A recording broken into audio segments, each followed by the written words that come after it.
Howdy ho and welcome to Rauta's Wolf Spell Duel Review. This time, two albums playing black metal and both from Wolf Spell Records, Poland. What we have here is Finland versus Sweden. Hermodr from Sweden and Kirottu from Finland. The differences between these two bands, well, quite a few. First of all, even though both are black metal, Hermodr's style is very much more atmospheric. Kirottu, much more 1990s style with melodies and synth. They're not exactly the rawest kind of black metal out there, but they have their differences and also their similarities. The other big thing is, this one is a solo project where this one is three-man band on this CD. Nowadays it seems the band has fourth member as well. And also, while Hermodr has plenty of releases out there, I mean dozens, Kirottu has only this one out there so far. Let's first unbox both of these and then I will talk about individual releases. The Sea of Dragons is 2021 full-length album with no exact song titles but just Roman numbers going all the way down with its songs. And it's beautiful looking digipack once again from Wolf Spell Records, which has been going on with Hermodr quite some while. You will soon see what I mean.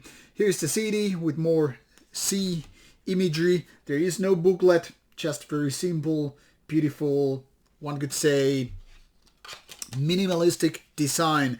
I really like this cover and its colors and the feeling, especially that I am from seaside country. I live by the sea and all that stuff, so this is very much something that I can resonate with. Really, really nice image.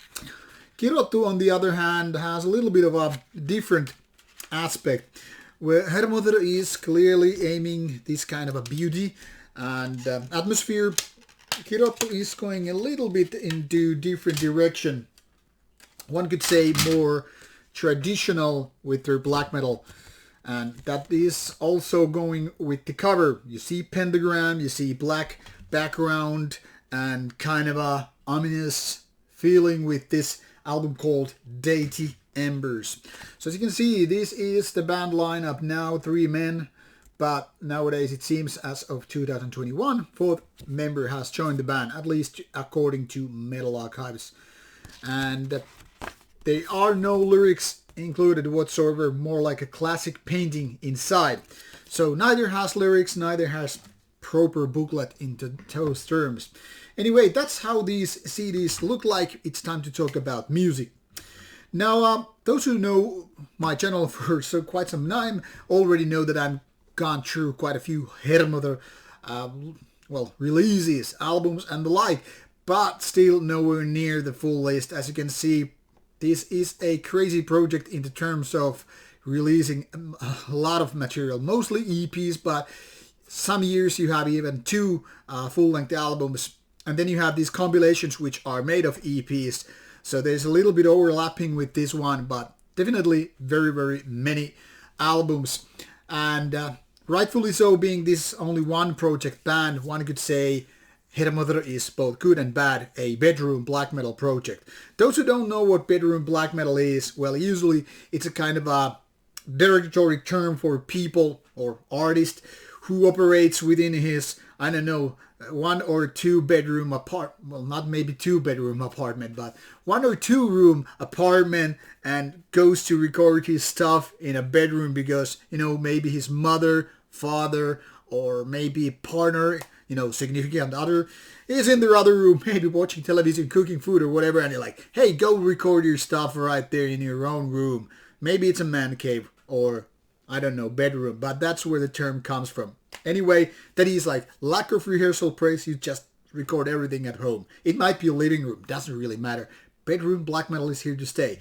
Sometimes it means the band has a lot of crappy material out there, but obviously there are lots of one-man bands which are very good. And then there are some that are neither really good but not bad either. And I think that's where Hermodr mostly falls. I mean, I kind of like what the band is, well, project is doing. That is very, very atmospheric, mostly instrumental, but also having some vocals on it. And the music is beautiful. It is atmospheric black metal in the way they usually come, long songs and lots of kind of post-metallic like of things, as if you're like a painting. That is, you're not so much riff-oriented or dominated or melodies or catchy riffs or chorus parts, but more about, just going on with the flow and creating an album with that.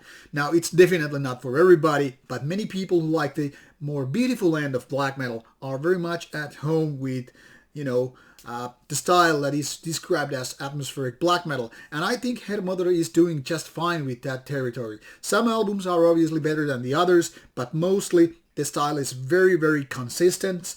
It's very much, continuing where it left off with the stuff. Some songs are more melancholic in nature, some are more positive, but it's just atmospheric black metal as it comes.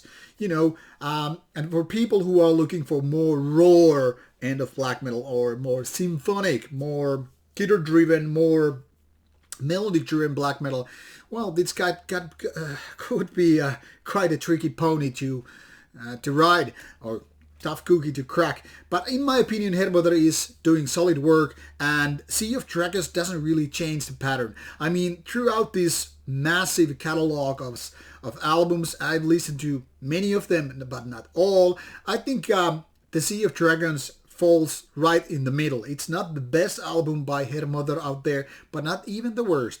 I mean, it's very, very solid and consistent, but it could, benefit of more variety, more diversity in the sense how, songs go and all that stuff. I must say I kind of was surprised that I liked so much one of those positive vibes with the album. That is, there's some really, really good mood stuff, even though there are lots of melancholy included. But anyway, it's very, very consistent in style, so once you've heard one song, you pretty much know how the album is gonna end. So for fans of Hermodr, a great addition to that. But for those who never liked the band, I don't think this is gonna change anything. Now when it comes to Kirottu, well, this is a very, very new Finnish black metal band. At least there is no previous records or any kind of information out there, not from the label side, not from Metal Archive side. The only thing I could find from Metal Archive side is basically lineup, which now features instead of 3 members, this 4th member as well. And this album called Deity Embers is the only album or only release from the band so far. And this runs from some 35 minutes. It's not here with the song length, but that's what my CD player told me. Unfortunately, it's not so easy for me to see those individual track lengths, so I didn't add them here, at least for the time being. Now, throughout these 7 songs, what you have, in essence, is very, very much 1990s kind of a black metal, the Norwegian style. Now, this starts with a minute and then some intro, which is very kind of a sinister in nature, and then comes those guitars, which are kind of a violent and somewhat raw, not super primitive, but, kind of a cutting sound. And it sounds very, very nice in the beginning.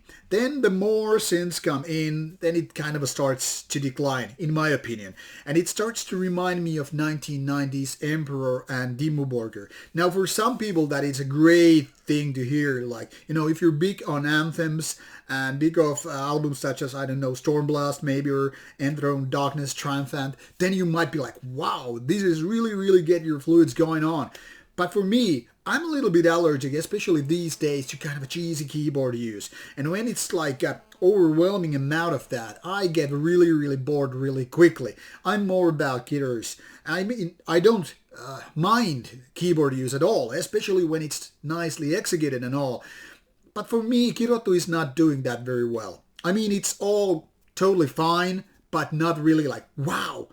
And that's, in my opinion, part of the problems, because on this album especially, I think the parts where the guitars are dominating and the band is playing with more faster tempo, that's when this band is at its best. But when you kind of add more keyboards, tempo goes down, it becomes just one of those bands that wanted to follow the tracks of Emperor and Dimmu Borgir and the other bands, you know, Covenant, Gehenna, so forth.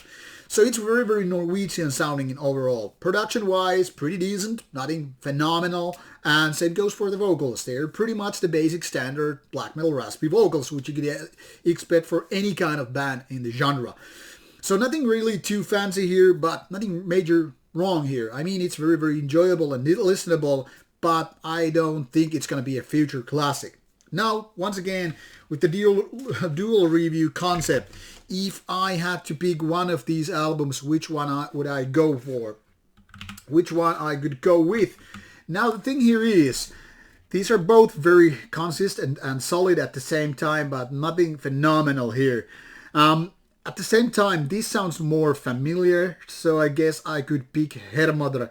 But at the same time, this is more diverse in style than Hermodr, so I could say positive things about this before Hermodr. To be honest, I think it's a very, very fair duel. So if this was an old Western style of duel that somebody has to die, these both would be going down. They both shot at the same time, ending two bodies instead of just one. So, to turn it into a positive, neither got killed and you go with both to your deserted island. So it doesn't really matter which one you go first. Both are very decent, both are very listenable, but not your future classic ones. Be it as may, take a look, take a listen, and I hope you enjoy it.